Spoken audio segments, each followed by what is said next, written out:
Hello there. So welcome to our live show, ASM live show. Yet another Monday. Sorry for those who tuned in earlier and we were a bit late in starting. We didn't have some very good voice. And this time round, we have a very wonderful guest with us, and we believe that we are going to have a great time. So all of you who are tuning in, we have Frasia. Welcome to our live show. Elena Jachali, thank you for tuning in to our live show. Today we have a guest who is Roger Cheetham, who will be joining us in a minute. All those who are logging on, as you log on, please share this live show. The topic is Live the Life That You Deserve. And who is better to talk more about this other than Roger? Roger, welcome. How are you? I'm very well indeed, Anthony. Can you hear me okay this time? Yes. I can hear you very well. I am getting you, and let's go. Okay, how are you this fine day, Anthony? I'm fine here in Athens, Greece. It's sunny right now here in Athens, Greece, and we are believing that this spring is going to be wonderful. New ideas are going to spring up, and new opportunities are going to spring up. That's the way I believe things are. So I am fine. The weather is fine. And what about you?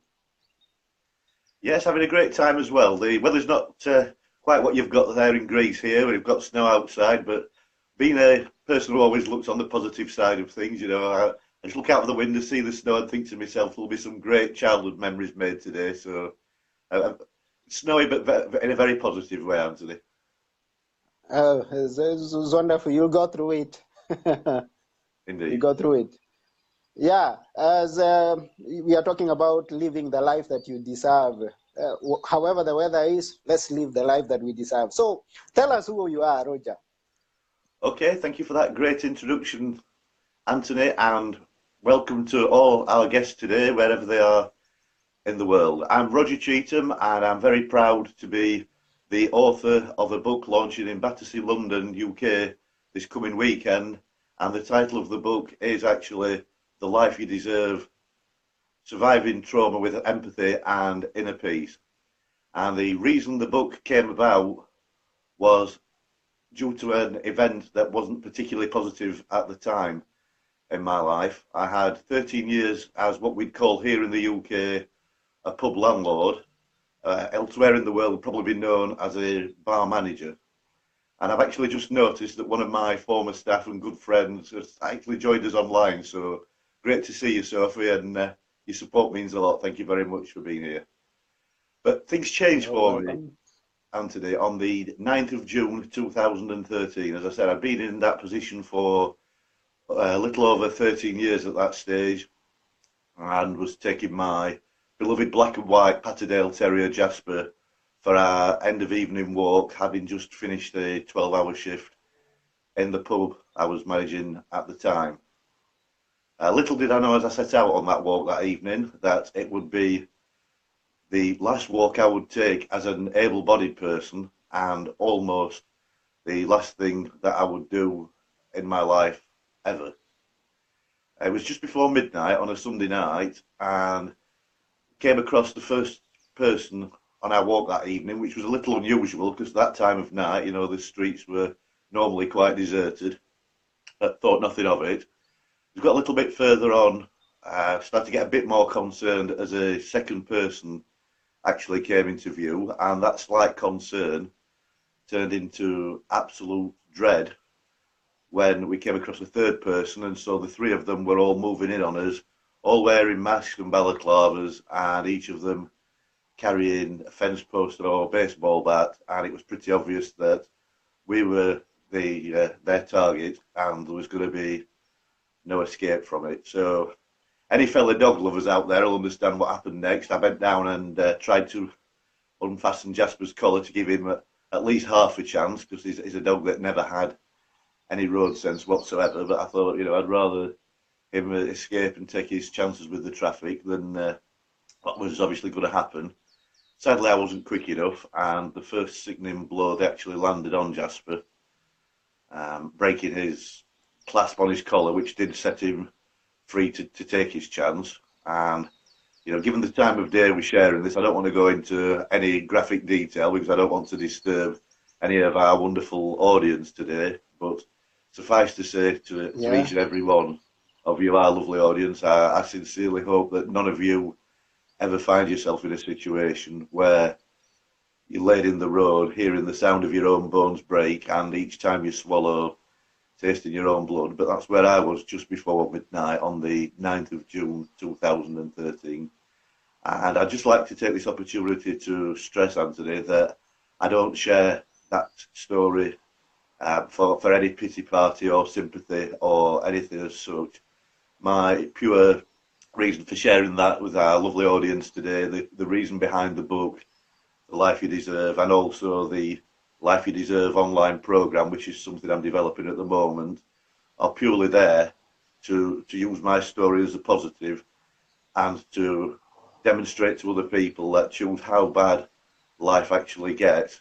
Not only can you come out of it the other side, but you can come out of it a stronger, more positive and empowered version of yourself. And that is the reason for sharing the story for the book and for the online program as well, because even the subtitle of the book, which is Surviving Trauma with Empathy and Inner Peace, I've deliberately gone that way rather than sort of saying healing trauma, because those that have been through trauma will realise quite early on in the journey that when you do encounter trauma, you're never in a situation where you can get back to being where you were before.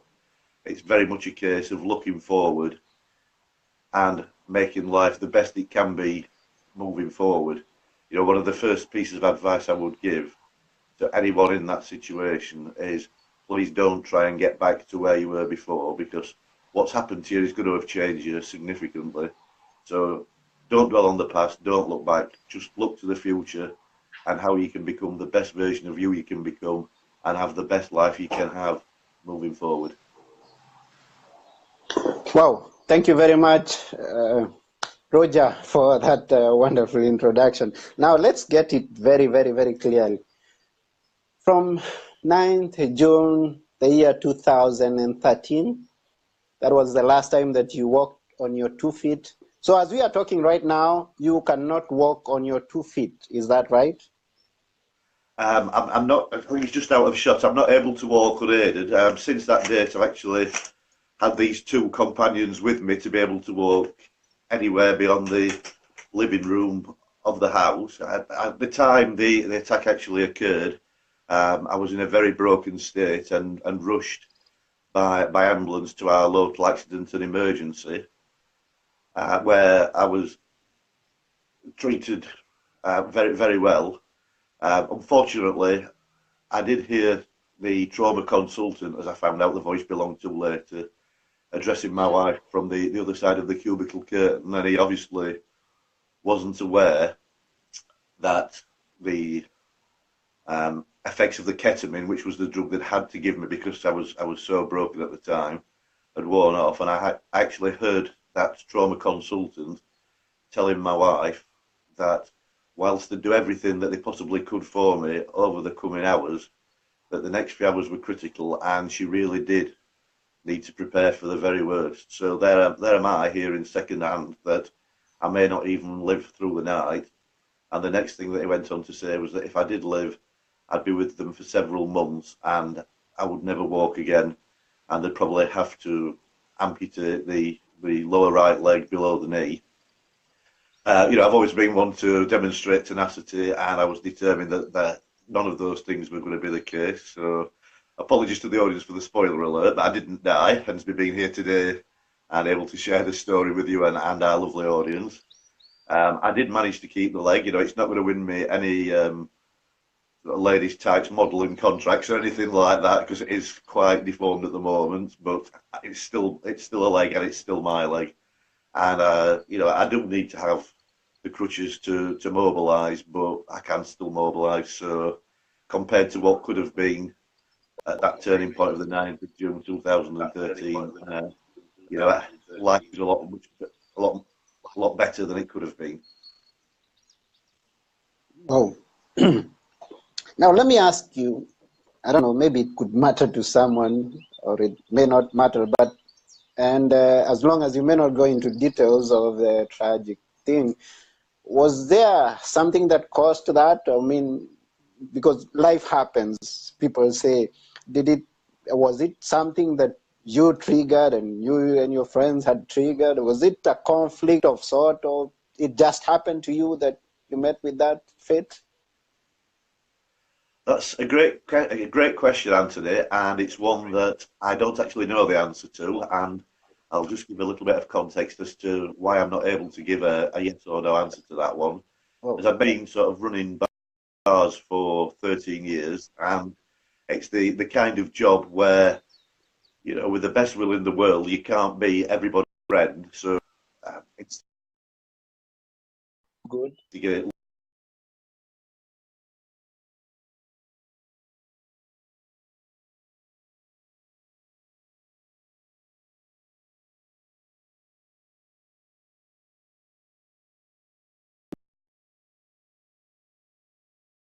no idea that this was about to happen. Um, Sadly, the three people that attacked me were never actually brought to justice due to the fact that because they were wearing masks and balaclavas, any CCTV footage which filmed the attack was unable to identify them. Because they all wore hoods and gloves, there was no forensic evidence or anything like that, and obviously no witnesses were able to identify them for the same reasons. So sadly, due to lack of evidence, even though the police had said at the time that there would have been no question about the charge, had anybody been brought to justice, it wouldn't have been ABH or GBH, it would certainly have been attempted murder because their obvious intent was to kill me on that occasion. But because of the lack of forensic evidence, the attempted murder case had to be closed after just 8 weeks. So the perpetrators of the attack actually knew after 8 weeks that they were home and dry. Whereas for me, just when you think it couldn't get any worse, within a week of being in hospital, I actually contracted MRSA, which meant solitary confinement, or isolation as they call it, solitary confinement as I saw it. So I effectively served what was a 4-month custodial sentence in isolation, whilst after 8 weeks, for an attempt on someone's life, they knew they were home and dry. And at the mindset I was in at the time, Anthony, I don't mind admitting that I did feel quite bitter about that. But as I've moved forward, I've got to the mindset where I'm now very much a big believer that things don't happen to you, things happen for you. So I can now look back without any bitterness whatsoever. And coming back to my initial point about coming through the other side, not only coming through the other side, but coming through it as stronger, more empowered version of yourself. Looking back to how life was before that, because anyone in the UK that knows the pub industry will know it's very much a declining industry. So looking back, it was quite often the case that I'd have to work an 85-hour week, 85 plus hour week, just to put food on the table. And it's okay, people saying, well, if things were so difficult, why not just walk away from it and get another job? The thing is, when that amount of pressure's on you, you're so on that hamster wheel, you don't have the luxury of being able to take that step back and see what else is out there. And as I mentioned earlier, it was a live-in position, so it's not a case of walking away from a job to get a better job. You're actually walking away from your workplace, your home, your wife's home, your 15-year-old daughter's home, and leaving them consciously homeless. And, with the best will in the world, there's no way I was ever going to do that. So looking back on how life was before the attack to how it is now, and having opportunities of being able to write books on the subject with a view to inspiring other people, to being able to share this story from stages nationally and hopefully internationally in time, being able to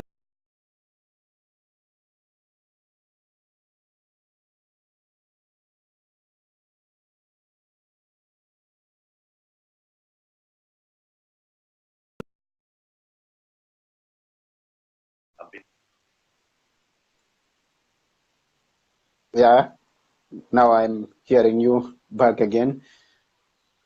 Yeah, so um, now let's see. When everything happened, you were in hospital, you went into solitary confinement, and then you were out and you discovered that there's nothing you can do to get the people, there's nothing that you can do to find out what was really happening when it came to that. Um, did you kind of find yourself in a state of depression or something like that? Because it happens to many people that at a point like that, you hit depression. Or was there help provided to you? I mean, the trauma management that was provided to you and you took it in from the word go and you managed from the word go? Again, another great question, and that helps me give even more context to the story because, yes, it was difficult being in hospital for 4 months, and I have to say, actually seeing what the NHS doctors, nurses, consultants, clinical psychologists, and everything are facing on a daily basis. I don't really want to get into the politics side of everything, but you know, being a long-term patient in that situation, I empathy is a massive emotion for me, and as well as developing empathy for long-term hospital patients and fellow trauma survivors, I really did gain a lot of empathy as well as an enormous amount of respect for the medical professionals of the NHS within the UK.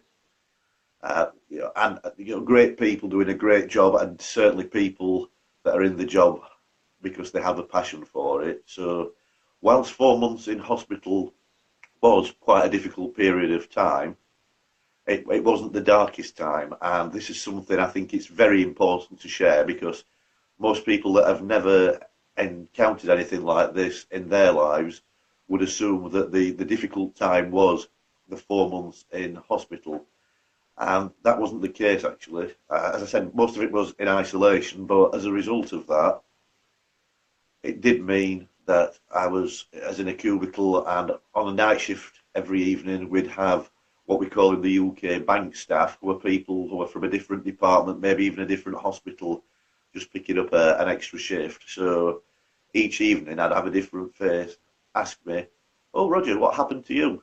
So I'd share the story with them, and I know that's not the right solution for everyone, but for me, I actually did find that the more I shared the story, the more I could sort of detach from it being such an overwhelming part of my life at that stage.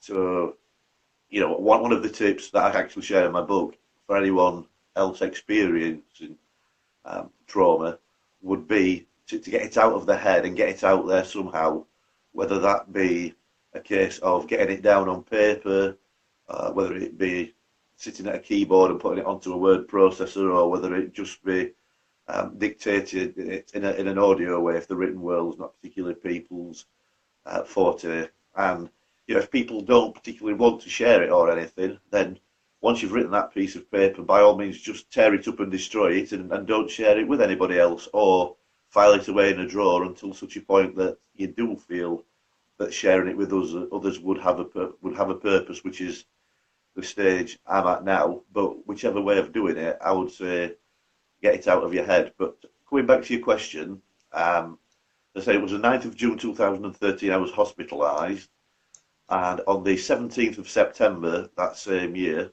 it was confirmed that I was going to be discharged from hospital the morning after.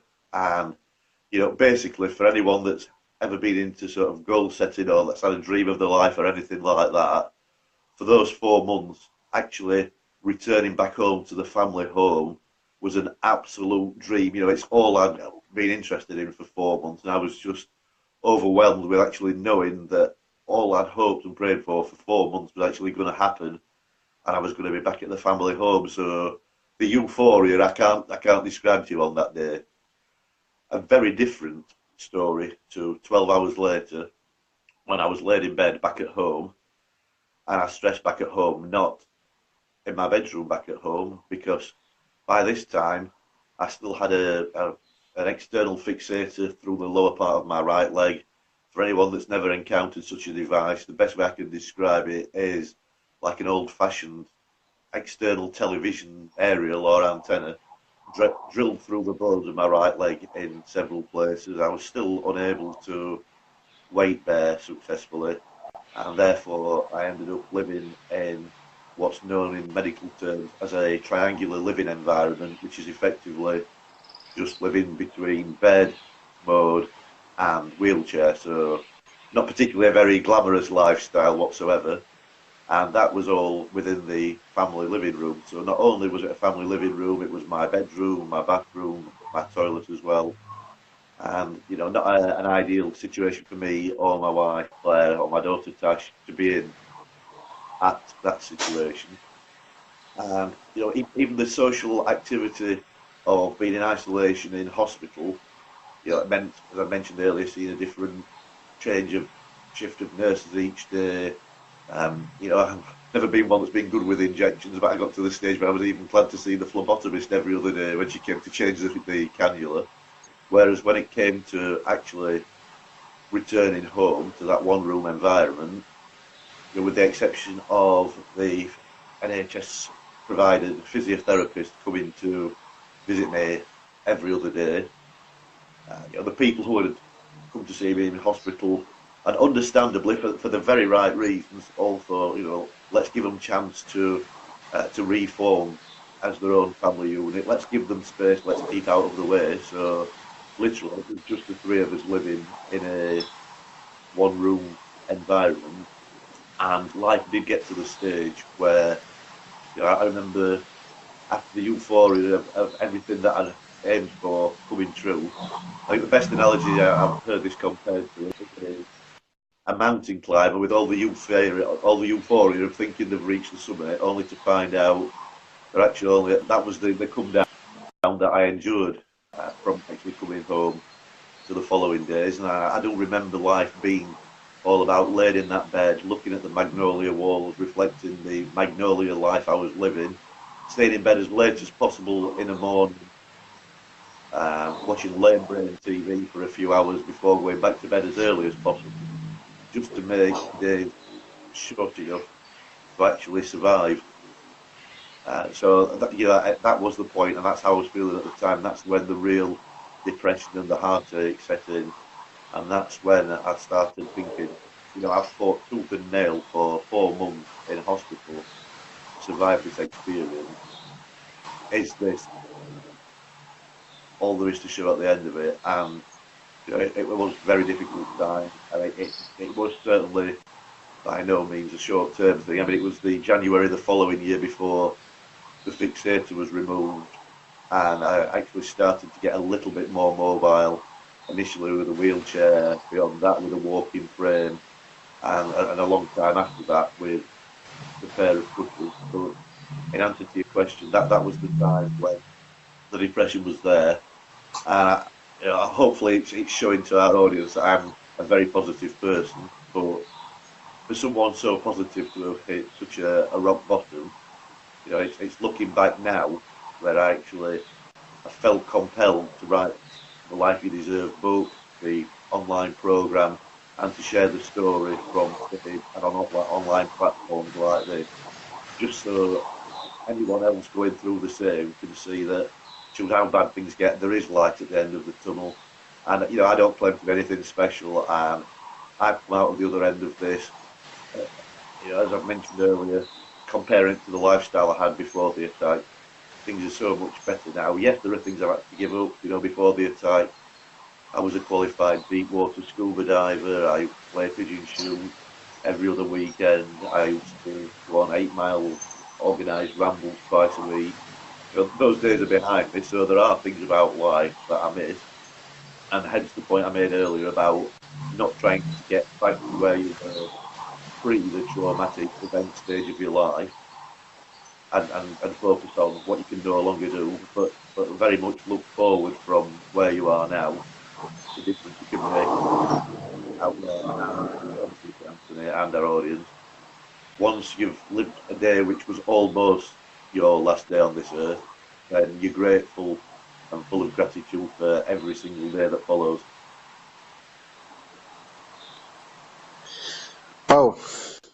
I actually don't know where to start, but it's such a great attitude when Thank you. you've been all through that. You've been through the bottom of it all and still have hope for tomorrow, having gone through the depression and having found a way to even tell the story like you're telling now, that you like you tell it on stages, and like you're launching your book this Saturday to tell the story once again.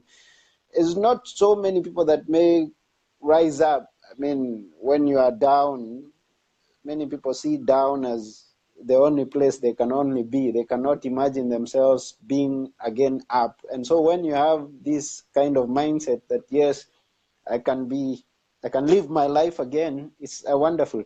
Let me thank uh, Mark Anthony Mark, who up there said that is a great interview. Thank you for watching, and every other person that is watching this ASM live show this wonderful Monday. Now, the book is launching on Saturday. That's Where correct. is it? It's Where is launched. it being launched? It's been launched at the Crown Plaza Hotel in Battersea, London. It's not the only Yeah. book being launched there. There's a great day-long event taking place by an organisation that goes under the name of Make the News, an organisation that's all about sharing the good news, because we hear so much bad news in the Yeah. media, and the media tend to peddle. You know, it's great to have found an organisation that's all about making the good news, that's putting on an Mm-hmm. event. Authors such as myself, and even now it still doesn't sound right calling myself an author, but you know, someone who has a story to share with a very powerful incentive. That's actually taking place at the Yeah. Crown Plaza Battersea on this Saturday from 10 a.m. the 24th of March. I'll be there in person. I'll actually be sharing the story again from stage. So apologise to any of our audience who have to listen to the same story again twice in the same week. The book will be available there, and I'll actually be more than willing to sign copies of it for anyone at all that either think that the book could make a difference in their life, or for them to pass it on to someone they know who feels it could make a difference to them. Yeah. Of course, I know that they've heard just a bit of the story that you've told in the book, because in this short time that we have this interview, so they will got to hear much more when there's much more time, and they are going to read much more from the book once they buy it. So this is happening at Crown Plaza in Britain, London, is it? That's correct. Yes, Crown Plaza, Battersea, Yeah, that's London. okay. And we wish you all the best with the book, and we wish you continued joy and happiness in everything that you do. And maybe going with the title, The Life That You Deserve. Now, you're talking of where you have been and all the experiences that you have had. In a nutshell, what would you tell someone about the life that they deserve? I mean, what would you tell them? Okay, what I would say is the reason the title came about is, you know, there are an awful lot of people out there who are trying to sell you on the life of your dreams, the life of your desires, and things like that. And I'm not knocking that. You know, being such a positive person, I'm all about being very being very positive, and you know, I'm not one to knock ambition in anyone. The reason I agreed on the or decided on the title of The Life You Deserve is because I believe everyone deserves a good life. And in contrast to that, at the times, the darkest times, the time I referred to of being in that triangular living environment, looking at the magnolia walls, reflecting the magnolia lifestyle, in no way could I have ever dreamt of a life of dreams, you know, the more material things or the better spiritual times or whatever it actually is that motivates you. At that point, you know, I couldn't focus on anything. That was just so far um, out of reach for me, and not something I could perceive whatsoever. That's the reason that The Life You Deserve became the title, because I do believe everyone deserves a good life. I believe that mindset is very important, And for the people that I'm actually aiming the Life You Deserve book and online program and anything else that may come as a result of it at, they're an audience who also are likely to be in a situation where, I'm dreaming of dream holidays and flash cars or whatever it may be, but the people who are sort of thinking, do I deserve this? Why am I in this situation? Do I deserve to be in a dark place? Which was certainly a situation which crossed my mind on many occasions. And I thank you for the question about whether there was a reason behind it, because that's certainly something that I did focus on for a long time, um, which didn't have any benefits to it whatsoever. Really, just it was pretty much dwelling. And I believe people deserve every single one of us, whatever's happened for them, whatever they've endured, whatever they've done. I believe everybody deserves to have a life of happiness and fulfillment. And I hope that answers your question, Anthony. Yeah, thank you very much. And I thank you for that wonderful explanation of it. I thank each and every person that is watching right now. Malika, thank you for the like. Trevor Nell, thank you for watching. And many more people that have watched and continue to watch, even those who are going to watch after we are off air. I thank you very much. And I pray that you live the life that you deserve, as Roger is telling us in this interview. Thank you Now, very much how for much is the interviewing me, book? and thank you very much for this opportunity. How much is the book? The book we're actually doing at a launch price on the day of £10 English, and Oh, that's signed at that. And anyone that wants to talk to me whilst I'm there, I'm there at the Crown Plaza all day. Anyone that wants to share experiences or find out how certain aspects work for me or anything like that, I'd be more than willing to take the time to help them on their journey at the Crown Plaza. wonderful, wonderful. Now, is it on Amazon also? It's not yet on Amazon, no, because it's particularly a targeted audience that I'm looking for initially, rather than no disrespect to any Amazon authors, but because it's not about an ego project, and I don't want to get it out there and it lose credibility by it getting 1-star reviews, by it being in front of the audiences that it shouldn't be in front of. It is a conscious decision that it is going to be a limited edition that's actually launched on Saturday. So it's not available on Amazon. It's not yet available in bookshops or anything. It's purely going to be a limited edition launch taking place on Saturday for the moment. Oh, wow, wonderful. So if there's anybody out there who is not in London, because we have so many connections that are out of London, there are some are in Europe, some in the US, some in Africa. If there's someone who would want to hear your story, they can contact you direct from your Facebook page, and then you can direct them on how to get a copy. Is that right? Absolutely, that'd be a perfect route to go on today. Yeah, so because I know we have some more viewers who would like to read your story, just like you've told it, and maybe they are going through something, or maybe they have a friend who is going through something, and once they have Roger in contact, then Roger would give him or her an experiences that he have experienced, and a book also, and that would be good.